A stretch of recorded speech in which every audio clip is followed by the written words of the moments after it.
India's Hidden Battlefield, The Rising Threat of the 0.5 Front War. Written by Rakesh Krishnan Simha.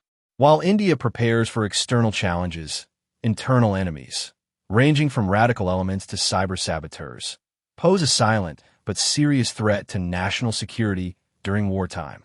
When a nation goes to war, the most visible threats are external. Enemy forces, missile strikes, and battles on land, sea, and air. But for India, an equally potent and insidious menace comes from within. This internal vulnerability was referred to by the late General Bipin Rawat, India's first Chief of Defense Staff, as the 0.5 Front. The term 0.5 Front is part of the 2.5 Front War. In this nightmarish scenario, the Indian armed forces have to simultaneously fight conventional wars against China to the north and Pakistan to the west, while having to battle internal enemies. Although less visible, these enemies can be just as damaging as a conventional attack. The 0.5 Front is not defined by uniforms or organized battalions. Instead, it is made up of elements like sleeper cells, pro-Pakistan Islamists, cyber saboteurs, urban naxals, and those who exploit social divisions. During wartime, hostile forces can activate or manipulate these elements to create internal unrest, disrupt communication lines, and divert national attention and resources. India's sheer size and diversity make it particularly susceptible to these internal fault lines being manipulated at critical moments. According to a report by the Manohar Purkar Institute for Defense Studies Analyses, a 2.5 Front War is the worst-case scenario that India could face and would come about if there is a total breakdown of political, diplomatic, economic, and other efforts to resolve the situation. It also points towards a breakdown of various administrative and other processes in the concerned state/states of the Union, consequent to which insurgency has taken root therein. Pakistan within India. A significant component of the 0.5 Front is the presence of radicalized individuals and sleeper cells within the country. These groups can be silently embedded in society until activated, carrying out sabotage, orchestrating terror attacks, or inciting violence to weaken the country from within. Senior journalist Pushpinder Shrestha has narrated a chilling incident about the 1965 war in which pro-Pakistani elements blocked an Indian army convoy that was traveling to the front. The convoy was departing from Rampur cantonment and heading towards the western border when it was stopped in its tracks while passing through Uttar Pradesh because a group of 50 radicalized Muslims pelted stones at the troops and dug up the highway. Kul Shrestha, an alumnus of Aligarh Muslim University, stated that the group of Muslims was led by a college student named Azam Khan. Khan was beaten by the public, arrested, and hospitalized for his actions. While in the hospital, he was reportedly ordered by the local intelligence bureau officer to leave Rampur. Khan subsequently moved to Aligarh, enrolled at AMU, and eventually rose to become a minister in the Samajwadi Party, where he is currently a senior leader. The identity of these Rampur traitors was known to the authorities as these saboteurs lived and worked alongside the highway, but in the name of secularism, they were not prosecuted. More recently, during Operation Sindoor, when the Indian armed forces were conducting air strikes against Pakistan, the police in the southern state of Kerala arrested Mujib Rahman for making a phone call to the strategic Kochi naval base, posing as an official in the Prime Minister's office, and seeking information about the GPS coordinates of the aircraft carrier INS Vikrant. Across the country, people witnessed numerous incidents of violence, arson, and vandalism by Muslims. Another shocking incident took place in Shahjahanpur, Uttar Pradesh, where Mohd Khan stabbed a 12-year-old Hindu boy named Surjit for merely discussing Operation Sindoor. Motivated by jihadi fervor, such individuals can target not only Hindu individuals, but also military bases, supply lines, power grids, dams, and public services, often with little warning, causing confusion and potentially widespread panic. Battle for the mind. Adding to these dangers is the rise of misinformation and psychological warfare. Fake news, doctored images, and provocative messages shared on social media can confuse the public and fuel panic. Hostile powers understand that in the digital era, wars are fought as much in the mind as on the battlefield. The goal is often to destabilize a country not through bombs, but by eroding morale, undermining trust in institutions, and turning citizens against one another. On May 7, 2025, when India launched airstrikes on Pakistan as part of Operation Sindoor, the Pakistani military and several Pakistani channels claimed that 3 Indian Air Force jets had been shot down in Kashmir. They shared old images from a 2024 Rajasthan accident to support the narrative. These were unrelated to Operation Sindoor. The Hindu's official X account posted a tweet claiming 3 Indian jets crashed in Jammu and Kashmir, citing a government source and including photos alleged to be from crash sites. The tweet was false, not published on their website, and was later deleted. However, the Chinese propaganda outlet China Daily amplified the claim, citing the Hindu to lend credibility and spread the narrative globally. Although the Hindu is a habitual fake news peddler and has lost quite a bit of credibility, it remains one of India's largest circulated newspapers and, therefore, has a huge readership. By pushing Chinese propaganda against the Indian Air Force during wartime, the Hindu's lies enabled Pakistan to sell its story to the world while impacting morale in India. Other unsavory characters were also doing their bit for the enemy.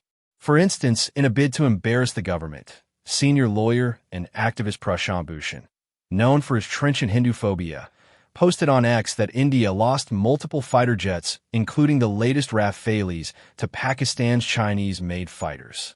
He added, "The blame for our present debacle squarely rests on our political leadership." Similarly, Indian journalist Karan Thapar put out fake news about Indian aircraft losses, which were amplified by the Pakistani media. Being a defense writer, I received a barrage of messages from friends and readers who were confused and upset at leftist Indian news outlets claiming heavy Indian aircraft losses. Almost everyone who wrote to me said they didn't trust Pakistani propaganda. But when these Indian news outlets began towing the Pakistani and Chinese line, it began to impact their morale.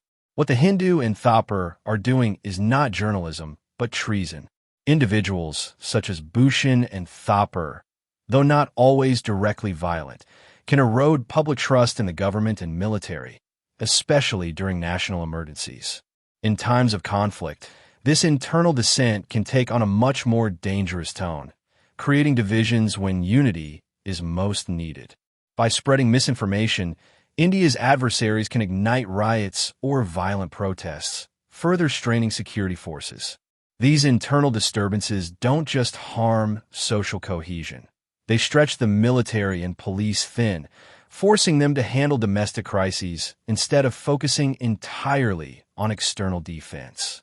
Border regions like Jammu and Kashmir, parts of the Northeast, and tribal areas are particularly vulnerable during wartime. These areas already contend with insurgencies and separatist movements, which can escalate significantly under foreign influence during times of external conflict. In such scenarios, the internal front becomes a force multiplier for the enemy, doing more damage collectively than a direct assault ever could. Why India's adversaries cultivate saboteurs. Given the significant costs of engaging India in combat and the growing range of indirect and non-military tools at their disposal, both Pakistan and China are seeking ways to achieve relative gains without triggering escalation.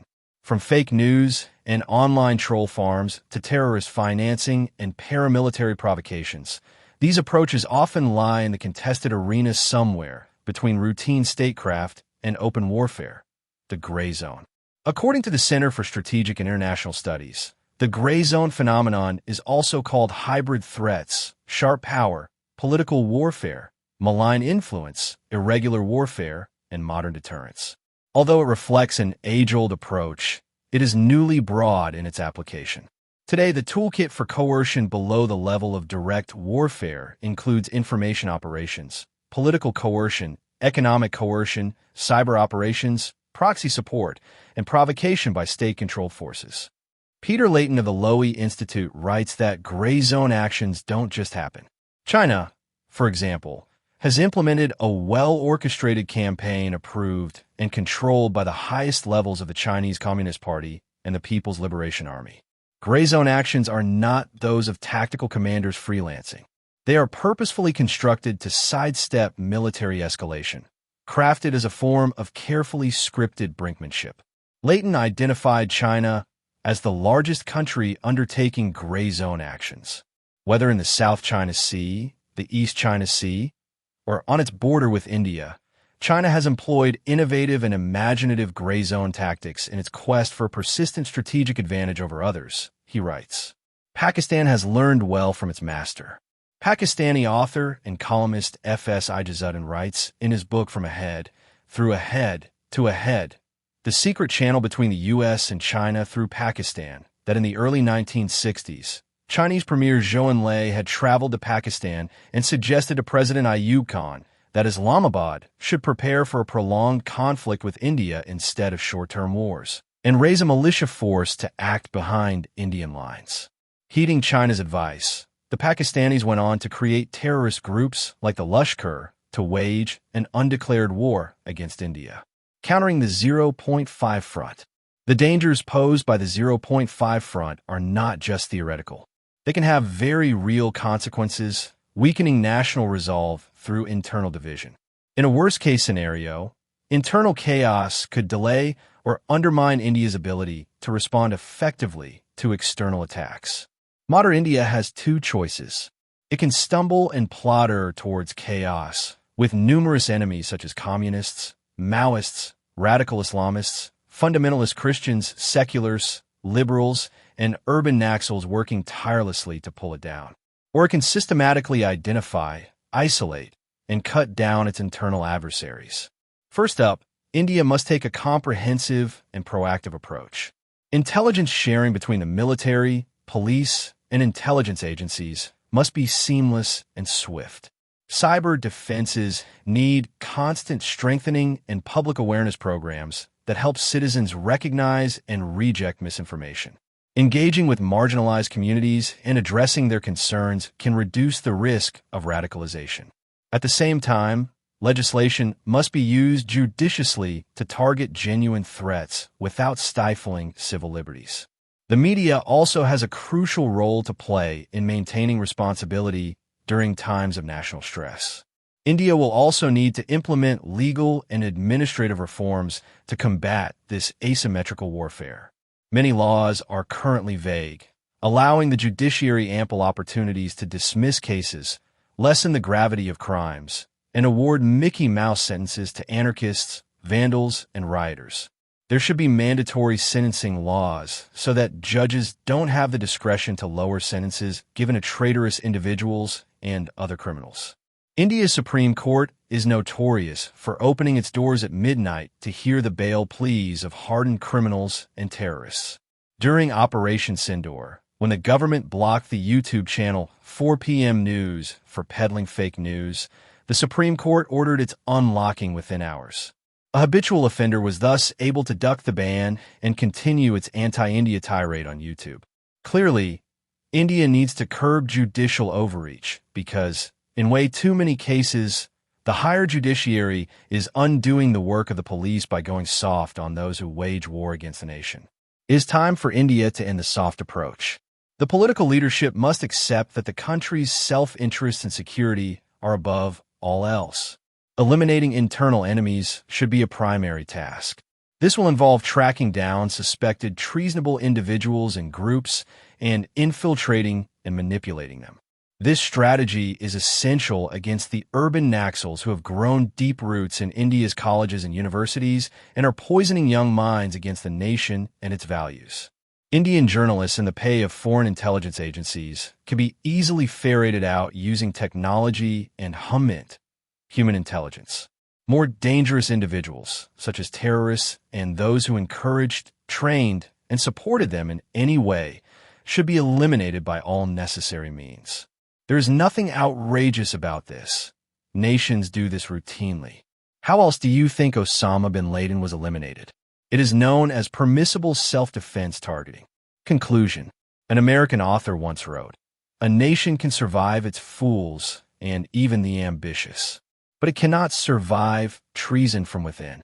An enemy at the gates is less formidable, for he is known and carries his banner openly.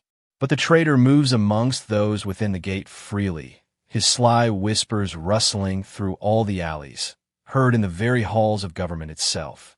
The traitor appears not a traitor. He speaks in accents familiar to his victims, and he wears their face and their arguments.